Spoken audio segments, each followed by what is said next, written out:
గురువారం నాడు అసలు దక్షిణామూర్తి స్తోత్రం అన్న మాట అనడమే చాలా గొప్ప.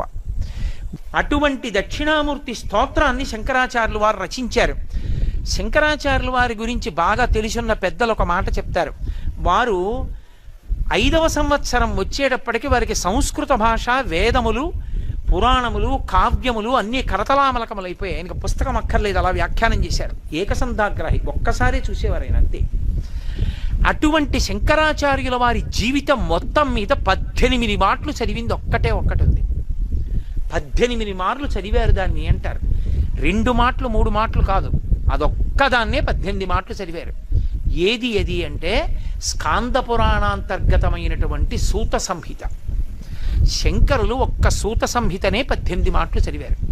18 మాటలు చదివి అప్పుడు బ్రహ్మసూత్ర భాష్యం దక్షిణామూర్తి స్తోత్రం రాశారు. శంకరులు దక్షిణామూర్తి స్తోత్రం రాయాలంటే 18 మాటలు సూత సంహిత చదవలసి వచ్చింది. మిగిలిన స్తోత్రాలన్నీ ఒకెత్తు తక్కెట్లో, ఒక్క దక్షిణామూర్తి స్తోత్రం ఒక్కటే ఒకెత్తు. ఎందుకో తెలుసా? మిగిలిన ఏ స్తోత్రమైనా భగవంతుణ్ణి పొగుడుతుంది. ఇప్పుడు నేను శ్రీరామరక్షా స్తోత్రం అన్నాను అనుకోండి, రాముడి గుణగానం చేస్తుంది. ఏదో షట్పదీ స్తోత్రం అన్నాను అనుకోండి, కృష్ణుడిని వర్ణిస్తుంది. లేకపోతే పంచాక్షరి స్తోత్రం అన్నాను అనుకోండి, శివుణ్ణి వర్ణిస్తుంది.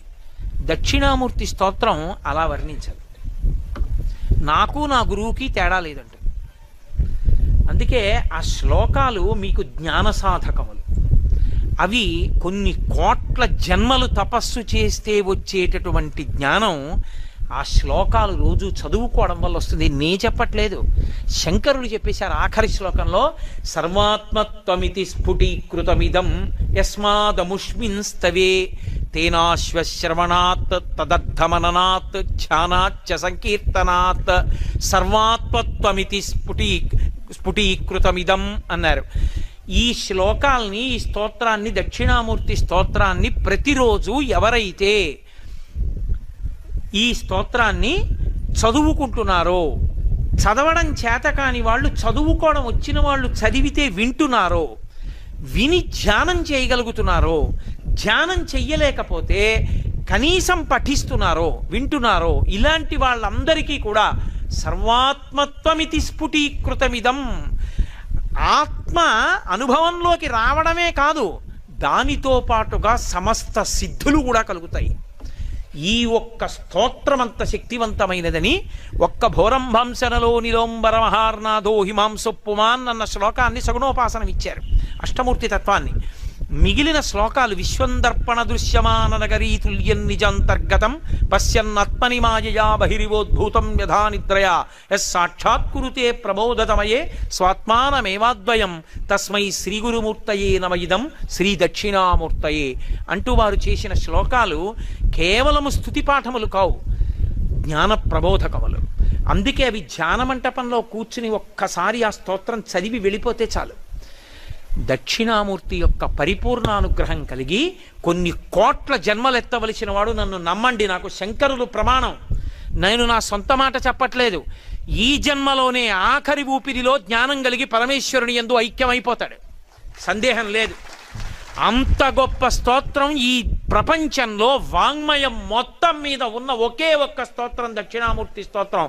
ఇంకొకటి లేదు లేదు లేదు, తత్తుల్యము కాదు, అదొక్కటే అంత శక్తివంతం. అందుకే శంకరాచార్యుల వారి వాంగ్మయం అంతా ఒకెత్తు, సామాన్యుల కోసం ఇచ్చిన దక్షిణామూర్తి స్తోత్రం ఒక్కటి ఒకెత్తు. అంతేకాదు, దక్షిణామూర్తి స్తోత్ర వైభవం ఏమిటో తెలుసా? ఏల్నాటి శనిలో ఉన్నవాడు, శని వక్రించిన వాడు కూడా బెంగపెట్టుకోక్కర్లా. శని వక్రించడం అంటే శని ఆ రాశిలోంచి ఇంకో రాశిలోకి వెళ్ళి వెనక్కి వస్తూ ఉంటాడు. తులారాశిలోంచి కన్యారాశిలోకి వెళ్ళి కన్యారాశిలోంచి తులారాశిలోకి వస్తాడు. అలా వక్రిస్తే ఆరోగ్యం దెబ్బతింటుంది, చాలా ఇబ్బంది పడతాడు ఆరోగ్యం విషయంలో. శని వక్రించిన వాళ్ళు, అష్టమ శనిలో ఉన్నవాళ్ళు, అర్ధాష్టమ శని వాళ్ళు, ఏలినాటి శని వాళ్ళు ఎవరైనా సరే శంకరాచార్యులు వారు హామీ ఇచ్చేశారు. దేన్ని ఆధారం చేసుకున్నా తెలుసా? జ్యోతిష శాస్త్ర పరిజ్ఞానం శంకరులకు అంత దిట్ట, వారికి తెలియని శాస్త్రం లేదు. వారు అపరశంకరులు, కాలడి శంకరుడు, కామకోటి శంకరుడు, కాలడి శంకరుడు, శృంగేరి శంకరుడు. కాబట్టి మహానుభావుడు ఆయన జ్యోతిష శాస్త్రం అంతా తెలుసు కాబట్టి ఈ జాతికంతటికి ఆయన ఒక వరం ఇచ్చారు. మీకు ఏ గ్రహం ఏ పాపగ్రహం జాతకంలో బాధ పెడుతుండనివ్వండి, గురుగ్రహం యొక్క అనుగ్రహం మీకు ఉన్నంత కాలం మీ జాతకంలో ఇతర గ్రహములు ఏమీ చెయ్యలేవో. అందుకే జ్యోతిష శాస్త్ర పరిజ్ఞానం వేరు, జ్యోతిష శాస్త్ర పరిజ్ఞానం పౌరాణిక జ్ఞానంతో, అందుకే వేదానికి ఉపాంగం. వేదానికి ఉపాంగంగా జ్యోతిషం తెలుసుకోవడం వేరు. దాని వలన ఏమవుతుందంటే రోజూ దక్షిణామూర్తి స్తోత్రం చేసేవాణ్ణి శనీశ్వర గ్రహం కూడా చెనకదు. కారణం ఏమిటంటే బలహీనంగా ఉన్న గురుగ్రహాన్ని అది బలవంతం చేస్తుంది జాతకంలో. పైకి కనపడదు. జాతకం చూశారనుకోండి, గురుగ్రహం బలం లేదండి మీకు అంటాడు. నేను యథార్థంగా చూసా, పైకి చెప్పడం ఇష్టం లేదు నాకు ఎవరి విషయంలోనూ. ఒక సమయంలో ఒక వ్యక్తి ఇంటికి వచ్చి, ఏమయ్యా యథార్థానికి నీ భార్య చనిపోయి 3 నెలలు అవ్వాలి, ఇప్పటికి నువ్వు భార్యాహీనుడు అయిపోవాలి, నీ జాతకంలో గ్రహాలంత భయంకరంగా ఉన్నాయి, అయినా నువ్వు ఇంత సంతోషంగా ఉన్నావు, ఇంత నవ్వుతూ ఉన్నావు, కనీసం నీ భార్య మృత్యు వరకైనా వెళ్ళొచ్చిందా? నిజం చెప్పని అడిగాడు. వెళ్ళొచ్చింది, నిజమే, యథార్థమే. ఆమె వెళ్ళిపోతోందని కూడా తెలియదు ఈయనకి. మృత్యువు దగ్గరికి వెళ్ళిపోయి వెనక్కి వచ్చేసింది ఆవిడ. అదృష్టం. ఆవిడ వెళ్ళిపోయిందన్న విషయం ఆవిడికి తెలియదు, ఆవిడ వెళ్ళిపోయిందన్న విషయం ఈవిడికి తెలియదు, ఈయనకి తెలియదు. రక్షింపబడ్డాడు. ఎవరో నేను చెప్పను, ఎందుకో చెప్పేస్తాను మీకు. ఆవిడికి షుగర్ వచ్చిందన్న విషయం ఆయనకి తెలియదు, ఆవిడికి తెలియదు, వాళ్ళిద్దరికీ షుగర్ గురించి తెలియదు. తెలియకపోవడం వల్ల నీరసంగా ఉంటోందని ఆయన ఇంకా గ్లూకోజు పళ్ళు పట్టుకొచ్చేవాడు ప్రేమతో. ఆవిడ ఇంకా గ్లూకోజ్ కలుపు తాగేస్తుండేది, పళ్ళు ఇంకా తినేసి పళ్ళ రసాలు తాగేసింది. 2, 3, 4, 5 దగ్గరికి వెళ్ళిపోయింది షుగర్. తెలియదు వాళ్ళిద్దరికీ షుగర్ గురించి. అసలు ఇవాళ నాకు కాళ్ళు కదలటం లేదండి, చేతులు కదలటం లేదండి, అసలు ఏమిటో నాకు పట్టివ్వట్లేదు, పటకారా వంట చేయలేనంది ఆవిడ. అంటే ఆయన అన్నాడు, ఏమిటి అలా ఉంది అంటున్నావు, ఓసారి ఫలానా డాక్టర్ గారి దగ్గరికి వెళ్ళి చూపించుకో అని ఆయన వెళ్ళిపోయాడు.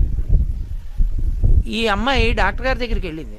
ఆ డాక్టర్ గారికి ఎందుకో అనుమానం వచ్చి, అది మన జాతి గొప్పతనం ఏమిటంటే భగవంతుడి ప్రార్థన చేస్తే భగవంతుడు రక్షిస్తాడని ప్రార్థనలు చెయ్యం మనం. భగవంతుడిని ప్రార్థన చేస్తే వైద్యుడిగా రక్షిస్తాడు. కృతజ్ఞత వైద్యుడికి.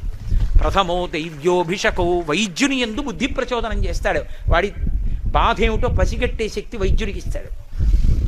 ఆయన ఎందుకో బ్లడ్ టెస్ట్ చేశాడు.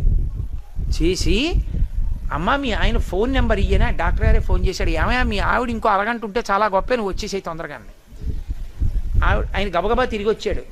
తిరిగి వస్తే, అసలు ఇలా ఎలా బతికుందయా మీ ఆవిడ, నాకు అర్థం కాలేదు, ఈ పాటికి ఎప్పుడో పోవాలి కోమాలోకి, కనీసం మూత్రపిండాలు ఏమన్నా పోవాలి, ఎలా బతికుందయా అని షుగర్కి వైద్యం మొదలెట్టాడు. ఆవిడ బతికి బట్టకట్టి. ఓ రోజు రాత్రి 8:30కో జ్యోతిష్కుడు వచ్చి ఆయన జాతక చక్రం పట్టుకుని అడిగాడు, ఈ భార్య చచ్చిపోవాలి ఎలా బతికిందని. నేను మీకు యథార్థం చెప్తాను, ఆయన బలం ఏమిటో తెలుసా, ఆయన దక్షిణామూర్తి.